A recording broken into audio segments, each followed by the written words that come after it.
কোন মুসলমান মৃত্যু নিশ্চিত জেনে যে তাকে কতল করা হবে 2 রাকাত নামাজ আদায় করার এই ধারা হযরত খুবাইব প্রথম শুরু করেছে। হযরত খুবাইব রাদিয়াল্লাহু তাআলা কে শুলিতে চড়ানো হলো,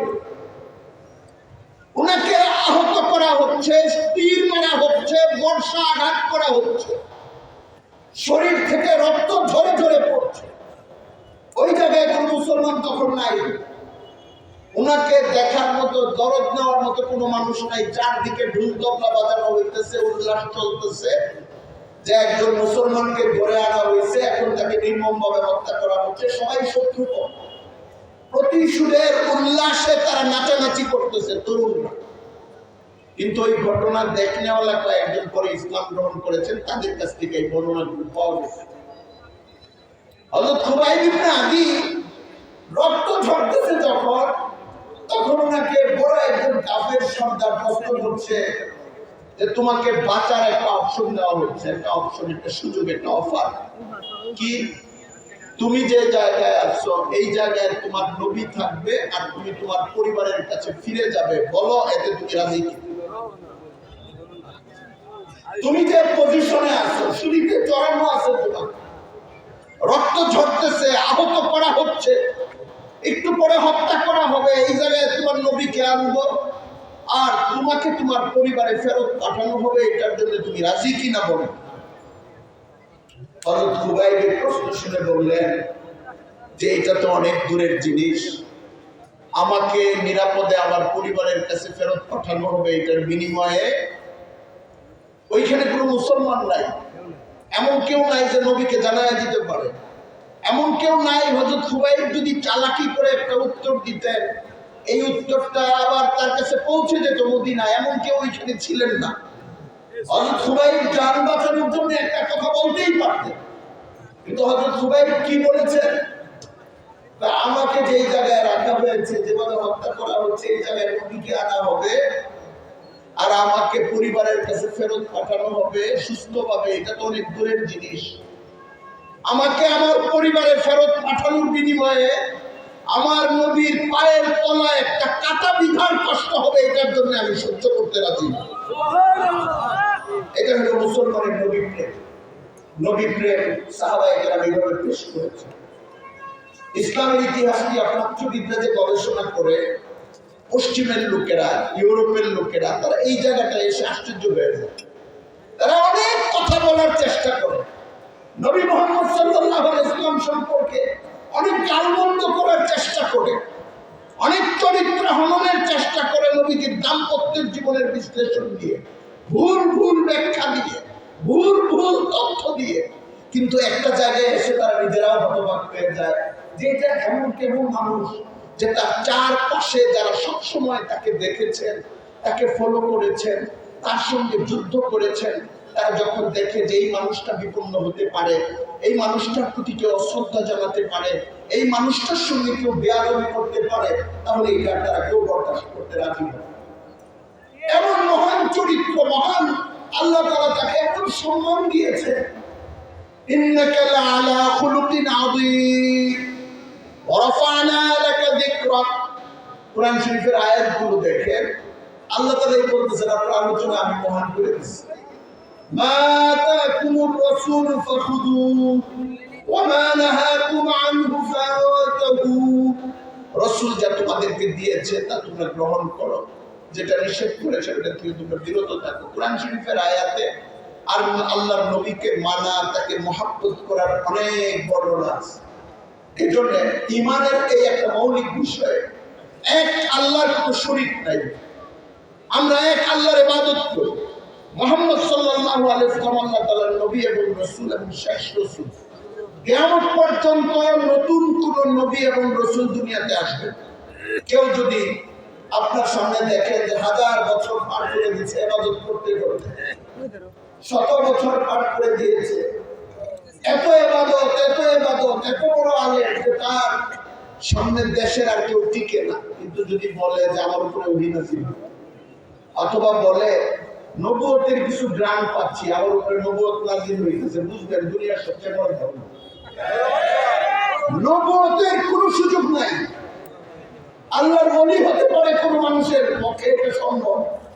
নবী হওয়ার কোন সুযোগ নাই। গোলাম আহমদ কাদিয়ানীর বিরুদ্ধে সমস্ত দুনিয়ার আলেমরা যে একমত যে এটা ভণ্ড, কাট্টা কাফের, এর অনুসারীরা কাট্টা কাফের। আর সমস্ত আলেমরা যে বলে রাষ্ট্রীয়ভাবে তাদেরকে অমুসলিম ঘোষণা করা হোক, এটা এই জন্যই বলে যে ইসলামে এটার কোনো সুযোগই নাই। অনেকে বলে আলেমরা যে তাকে রাষ্ট্রীয়ভাবে অমুসলিম ঘোষণার কথা বলে, এটি একটু কিরকম একটু চাপের মতো হয়ে গেল না, তাদের অধিকার গ্রহণ করলেন না। শুনলে কিন্তু এরকম মনে হয়, তখন একটু নরম লজিক দিয়ে এই কথাটা বলার চেষ্টা করে। তারা তাদেরটা করুক, আপনারা আপনাদেরটা করেন। তাদেরকে রাষ্ট্রীয়ভাবে অমুসলিম ঘোষণা করতে হবে এরকম দাবি করেন কেন? কেউ কেউ বলে, বোঝার জন্য আমি এটার উত্তর দিচ্ছি। ওলামায়ে কেরাম যদি ইসলামিক আইন অনুযায়ী দাবি করতেন, তাহলে দাবি করতে হতো যে মুসলিম পরিবার থেকে যারা কাদিয়ানী হয়ে গেছে, ইসলামী আইন অনুযায়ী তারা মুরতাদ হয়ে গেছে, তাদের মৃত্যুদণ্ড দিতে হবে। ওলামায়ে কেরাম এটা বলেন নাই। সামাজিক কারণে, বাস্তবতার কারণে এই জায়গায় দাবিটা নিয়ে যান নাই। তারা কি বলেছেন? যে তারা তো প্রতারক, ভণ্ড, আমরা জানি তারা ইসলামের সীমার বাইরে চলে গেছে। আমরা তাদেরকে এই দেশের নাগরিক হিসেবে থাকুক এটা চাই, তাদের বিজনেস আছে থাকুক এটাও চাই, ভোট দিবে ভোটার হিসাবে এটাও চাই। কিন্তু তারা যে মুসলিম পরিচয় দান করে অগণিত গ্রামের মুসলমানদেরকে, সীমান্তের মুসলমানদেরকে, সরল স্বল্প শিক্ষিত মুসলমানদেরকে ধোঁকা দিচ্ছে, আমরা শুধু ওই পর্দাটা সরিয়ে দিতে চাই, আর কিছু তো চাই না আমরা। কোন মানুষ কোরআন যদি না মানে সে যেরকম মুসলিম থাকবে না, কোন মানুষ নবী হযরত মুহাম্মদ সাল্লাল্লাহু আলাইহি ওয়াসাল্লামকে শেষ নবী না মানলে সেও মুসলিম থাকবে না। যেহেতু ওরা মুসলিম না, জাস্ট এই ঘোষণাটুকু দিয়ে দিবে এবং তাদের কাজ তারা করুক। ধোঁকা দেওয়ার দরকারটা অন্তত বন্ধ করুন। তাদের রাষ্ট্রীয়ভাবে অমুসলিম চাওয়াটা তাদের কোনো হক, নাগরিক অধিকার, তাদের কোনো বাস্তব কোনো অধিকার হরণের দাবি না। জাস্ট একটা ক্লিয়ার করার জন্য, একটা জিনিস পরিষ্কার করার জন্য এই দাবি জানানো হয়েছে। এই জন্য আমি আপনাদেরকে বলবো, সূরার প্রথম অংশ ইল্লাল্লাযীনা আমানু, যারা ঈমান এনেছে, এই কথাটা যেন আমাদের পরিষ্কার থাকে। ঈমান আনার অর্থ 2 নম্বর ওয়া আমিলুস সালিহাত, শুধু ঈমান আনলো, হালাল হারাম মানলো না, অশ্লীলতা মানলো না, শ্লীলতা মানলো না, কোনো কিছুই মানলো না, এটা হবে না। ইসলাম শুধু দল বদলের নাম না। 5ই আগস্টের পরে অনেকে দল বদল করেছে, ফরম পরিবর্তন করেছে, না করে নাই আপনাদের এলাকায়? দুনিয়াতে এটা হয়। একটা পরিস্থিতি তৈরি হলে দল বদল হয়। অনেক সময় খেলোয়াড়রা দল বদল করে, পলিটিশিয়ানরা দল বদল করে, নমিনেশনের আগে আরেকটা খেলা হয়, এই পার্টি থেকে ওই পার্টিতে যায়, দল বদল করে। ইসলাম এরকম ফরম দিয়ে দল বদল করার নাম না। কালিমার মাধ্যমে মুসলমানের জীবন, বিশ্বাস, হৃদয়, দুনিয়া এবং আখিরাতের গোটা ব্যবস্থাপনা পরিবর্তনের নাম হলো ইসলাম। একজন মুসলিম ঈমান আনবে আবার মদ্যপান করবে, একজন মুসলিম ঈমান আনবে আবার মানুষের উপরে জুলুম করবে, একজন মুসলিম বলবে আমি মুসলিম, 5 ওয়াক্ত নামাজের ধার ধারবে না, রমজান মাসে প্রকাশ্যে বিড়ি সিগারেট খাইতে থাকবে। এটা তার ঈমানের দ্বিতীয় যে চরিত্র, আমলে সালেহ, এটা শুধু এটা কোনো মিল নেই। একজন মুসলমানের জন্য আমলে সালেহের 2টা দিক, ওয়া আমিলুস সালিহাত, ইবাদতের যে জরুরি বিষয়গুলো এইগুলো সে পালন করবে। আরেকটা কি করবে? মানুষের যত হক আছে, হক আদায়ের ব্যাপারে সে কোনো উল্টাপাল্টা কিছু করতে পারবে। কোনো মানুষকে গালি দেওয়া, কোনো মানুষের সম্পদ হরণ করা, কোনো মানুষকে খুন করা, কোনো মানুষকে গুম করা, এটা কোনো মানুষের জন্য ইসলাম যে মানে তার জন্য এটা বৈধ। আমরা গত 12 বছর 10 বছর একটা দৃশ্য দেখেছি, আমি এর আগে দেখি না। আমার বয়স 53 বছর। এরশাদ আমল দেখেছি, জিয়ার আমল আমার মনে নেই, ছোট ছিলাম। এরপরে খালেদা জিয়ার আমল দেখেছি, এরপরে 96 টু 2001 শেখ হাসিনা সাহেবের আমল দেখেছি, 2001 থেকে 2007 আবার বিএনপির আমল দেখেছি, 2007-08 আর্মি আমল, ফখরুদ্দিন আমল দেখেছি 2009 থেকে 2024-এর 5ই আগস্ট পর্যন্ত আরেকটা সরকার দেখলাম মানুষকে না বলে গুম করে নিয়ে যাওয়া, বছরের পর বছর তার পরিবারকে জানতে না দেওয়া, ওই মানুষটা মরে গেল কিনা তার পরিবারকে বলতে না দেওয়া। এরকম শাসন আমি দেখি নাই। কোনো মুসলমানের জন্য কোনো মানুষকে এইভাবে অত্যাচার করা। যদি আপনি বলেন যে আমি তো 10 বছর পরে ছেড়ে দিয়েছি, কিন্তু এই 10 বছর তার পরিবার এটা তো জানে না সে কবরে আছে না বেঁচে আছে না মরে গেছে, তার বউ জানে না, তার মা জানে না, তার বাচ্চা জানে না। এই যে মৃত্যু অথবা মৃত্যু না, এই যে আপনি একটা অনিশ্চয়তার কষ্ট দিলেন, পৃথিবীর কোন আইনে এটা আছে? এই জুলুমকে কেউ সহ্য করবে না। সামনে যারা ক্ষমতায় আসবেন তাদের কাছে আমরা এটা চাই, এখন যারা আছে তাদের কাছে এটা আমরা চাই না। আমি শুধু একটা দলকে এই কথা বলছি না, কোন যেরকম ভয়ঙ্কর অপরাধ, গুম করা তার চেয়ে আরো 100 গুণ বেশি ভয়ঙ্কর। একজন মানুষকে যদি মৃত্যুদণ্ড দেওয়া হয়, পরিবার তার লাশটা পায়, জানাজা করতে পারে, নির্দিষ্ট কবরে দাফন করতে পারে, আবার জিয়ারত করতে পারে। আপনি গুম করে 10 বছর গায়েব করে রাখলেন, বলেনও নাই আপনি গুম করেছেন, পরিবার জানেও না, পুলিশের পক্ষ থেকে স্বীকার করা হয় না, র্যাবের পক্ষ থেকে স্বীকার করা হয় না। গত 10 বছর এটা হয়েছে তো না, হয় নাই? এটা কেন হবে? কোন মানুষ যেটা মুসলমানদের সমাজের রাষ্ট্র, ওই রাষ্ট্রে আপনি বলবেন আমরা তো ইসলাম অনুযায়ী রাষ্ট্র চালাই নাই, আপনি গণতান্ত্রিক সিস্টেমেই চালিয়েছেন। আমি বুঝি, মাঝে মাঝে মদিনা সনদের কথাও তো বলছেন, আপনি তো মাঝে মাঝে ইসলামী মূল্যবোধের কথাও বলছেন, আবার বলছেন ইসলামের বাইরে কোন আইন করলে আমরা ধরবেন। আপনি গুম কেন করবেন? মানুষের হক নষ্ট করা, 2 টাকা খেয়ে ফেলা, গায়ে আঘাত করা, কারণ ছাড়া জুলুম করা, খুন করা, গুম করা, এটা মুসলমানের বৈশিষ্ট্য হইতে পারে না। এগুলি থেকে মুক্ত থাকতে হবে, বরং মানুষকে সহযোগিতা করতে হবে, মানুষকে সাহায্য করতে হবে। এরা আমাদের সাথে ওয়াতাওয়াসাউ বিল হাক্কি ওয়াতাওয়াসাউ বিস সাবর।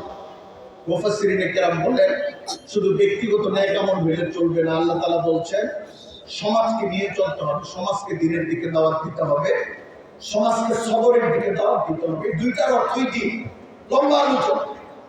দিনের দাওয়াত দিতে হবে। একা একা ভালো, সমাজ খারাপ, আমার মাথা ব্যথা নাই, আল্লাহ তাআলা অত্যন্ত বিরক্ত হবে যে আমি আমার পরিবার নিয়ে ভালো আছি হুজুর, আমার সমাজের সবাই খারাপ, এটা নিয়ে আমার মাথা ব্যথা নেই।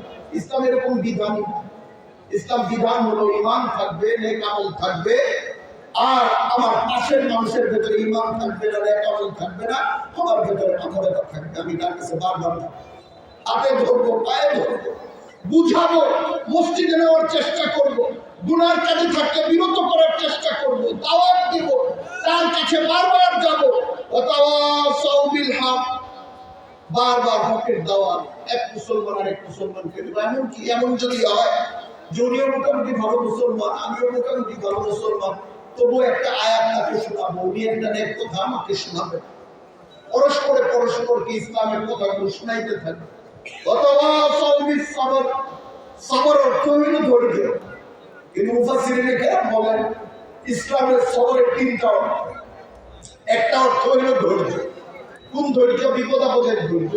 কষ্ট আসলে, মৃত্যু আসলে, দুঃখ আসলে, ব্যবসার লস আসলে যে ধৈর্য, ওই ধৈর্য। আর 2টা অর্থ কি? আরেকটা অর্থ হইল নেক কাজের উপরে দৃঢ় থাকা। ফজরের নামাজ, শীতকাল আসতেছে, পড়তে মন চায় না, কম্বল থেকে বেরোতে ইচ্ছা করে না, সবর করতে হবে। সবর করতে হবে মানে হলো কম্বলটা সরাইতে হবে, পানির নিচে হাত দিতে ইচ্ছা করে না, সবর করতে হবে। সবর করার অর্থ হইল ওযুটা করতে হবে, মসজিদে যাইতে ইচ্ছা করতেছে না, সবর করতে হবে। সবর করার অর্থ হইল মসজিদে যাইতে হবে। যাকাতের টাকা অনেক জমা হয়ে গেছে, নিজের কাছে দিতে ইচ্ছা করে না, কলিজা ছিঁড়া যায়, পকেটের টাকা তো কামাই করছি নিজে, কোটি কোটি টাকার মালিক হয়েছে, 1 কোটিতে 2.5 লাখ টাকা যাকাত দিয়ে দিতে হয়। মানুষের স্বভাব হলো টাকা যখন বাক্সে ঢুকে আর পকেটে ঢুকে ওইটাকে আলাদা করে দিয়ে দিতে চাইলে মনে হয় যে টুকরা হয়ে যেতেছে। ইনসানের ভেতরে দেওয়া হচ্ছে, দুনিয়ার মহব্বত আছে মানুষের মনের মধ্যে, কিন্তু সবর করতে হবে। সবর করতে হলে মানে হলো আমার 2.5 লাখ টাকা নির্মম ভাবে আলাদা করে গরিব মানুষ মুসলমানদেরকে দিয়ে দিতে হবে। যখন ইসলামী রাষ্ট্র থাকবে বাইতুল মালে দিয়ে দিতে হবে। ওইটা আমার না, ওইটা আল্লাহর হক। আল্লাহ বলে দিয়েছেন যাকাত দিতে হবে, তোমাকে আমি সম্পদ দিয়েছি, তোমার যাকাত দিতে হবে। মালিক টাকা পয়সা হয়েছে, হজে গেলে অনেক খরচ, মনে হয় যে 1 কোটি টাকা আছে, হজে গেলে তো 7 লাখ টাকা চলে যাবে, এত টাকা কেমনে খরচ করি? খুব ভালো করে মনে রাখতে হবে, জীবনে অন্তত একবার হজ করা ফরজ। সামর্থ্য যদি থাকে এই টাকা আমার দিতে হবে এবং হজ করতে হবে। এটা সওয়াবের ক্ষেত্রে সবর। আর গুনার ক্ষেত্রে সবর কি? গুনার ক্ষেত্রে সবর হইল চোরটা চলে যেতে চাইতেছে ওই দিকে, কিন্তু দৃশ্যটা খারাপ, চোরটা নামায় ফেলে। টেবিলের নিচ দিয়ে টাকা আইতে চাইতেছে। আমি যে চাকরি করি মাসে আরো 2 লাখ টাকা কামাই করা যায়, খালি টেবিলের নিচের টাকাটা পাই। তো ওই টেবিলের নিচের টাকাটা না নেওয়ার সবর করতে হবে যে না, এই টাকাটা লাগবে না, আমি গরিব হয়ে দিচ্ছি। গুনার যত রূপ আছে এটার সঙ্গে যুক্ত না হওয়ার জন্য যে ধৈর্য ধরা, এটাও সবর। অথবা সবর, নেক কাজে দৃঢ়তা, গুনাহ থেকে বেঁচে থাকার ক্ষেত্রে দৃঢ়তা, বিপদ আপদ আসলে দৃঢ়তা, এটা বজায় রাখতে হবে। এটা যদি বজায় রাখি, আজকের তরুণ সমাজের মধ্যে মাদকের প্রতি যে আকর্ষণ, আজকের তরুণীর মধ্যে আত্মহত্যার প্রতি যে আগ্রহ, মাইন্ড জটিলতা তৈরি হয়, তাদের ফ্রাস্ট্রেশনে ভুগতে থাকে, হতাশা তৈরি হয়। আমি গার্জিয়ানদেরকে অনুরোধ করব, আমাদের বাচ্চাদেরকে দ্বীন শিক্ষা, কোরআন শরীফ শিক্ষা, জিকির শিক্ষা, তেলাওয়াত শিক্ষা, সবর শিক্ষা, যেন কেউ আত্মহত্যার দিকে না যায়, কেউ মাদকতার দিকে না যায়, কেউ সন্ত্রাসের পথে না যায়। আমাদের আগামী প্রজন্মকে যদি ভালো রাখতে হয়, আমরা তো 10 বছর 15 বছরে এখন অনেক গল্প শুনি যে এক ব্যাংক থেকে 5,000 কোটি টাকা নিয়ে গেছে, আরেকটা থেকে 10,000 কোটি টাকা নিয়ে গেছে। আবার শুনি যে একটা ব্রিজের বাজেট হইতে পারতো 500 কোটি টাকা, পরে করা হয়েছে 1200 কোটি টাকা। কেন? বড় আকার ফান্ডে টাকা দিতে হবে, ছোট আকার ফান্ডে টাকা দিতে হবে, এই জন্য বাজেট বাড়াইতে হবে। এই গল্পগুলো শুনছি। এটা এমন না যেখানে ওনারাই করে, এটা এই দোষ অনেকের মধ্যেই আছে। আমাদের দায়িত্ব হলো সমাজকে ভালো করার জন্য নতুন প্রজন্মকে ভালো করা, আল্লাহর ভয় তাদের ভেতরে সৃষ্টি করা, সবরের উপরে উদ্দীপ্ত করা, কোরআনের তেলাওয়াতের উপরে উদ্দীপ্ত করা, নেক আমলের উপরে উদ্দীপ্ত করা। তাহলে আমাদের পরিবারগুলো ভালো হবে, আমাদের এলাকাগুলো ভালো হবে, আমাদের দেশ ভালো হবে। আগামী দিনে যারা দেশ চালাবে, বিভিন্ন সেক্টরে থাকবে এবং মন্ত্রিত্ব চালাবে, তারাও পকেটে ঘুষের টাকা ঢুকাইতে, 1000 কোটি টাকা চুরি করতে ভয় পাবে। আল্লাহকে ভয় পাইলে এইসব জুলুম থেকে মানুষ বাঁচবে। আল্লাহ তাআলা আমাদেরকে কোরআনের মেসেজ, আল্লাহর বক্তব্য, আল্লাহর হুকুম, নবী করিম সাল্লাল্লাহু আলাইহি ওয়াসাল্লামের যে পন্থা পদ্ধতি তরিকা, এটার উপরে চলার তৌফিক দান করুন। হযরত মাওলানা আহমদুল মাওলা সাহেব হাজির হয়ে গেছেন, তিনি বক্তব্য রাখবেন। আমি আমার এই অল্প কথার মধ্যে কোনো ভুল চুক হয়ে গেলে ক্ষমা চাই আল্লাহর কাছে, এই ভুল আমার ভুল। আর আমল করার মতো কোনো কথা থাকলে আল্লাহ আমাকে এবং আমার সকল ভাই বোনদেরকে আমল করার তৌফিক দান করুন। ওয়া আখিরু দাওয়ানা আলহামদুলিল্লাহি রাব্বিল আলামিন ওয়া মা আলাইনা ইল্লাল বালাগ। আলহামদুলিল্লাহ।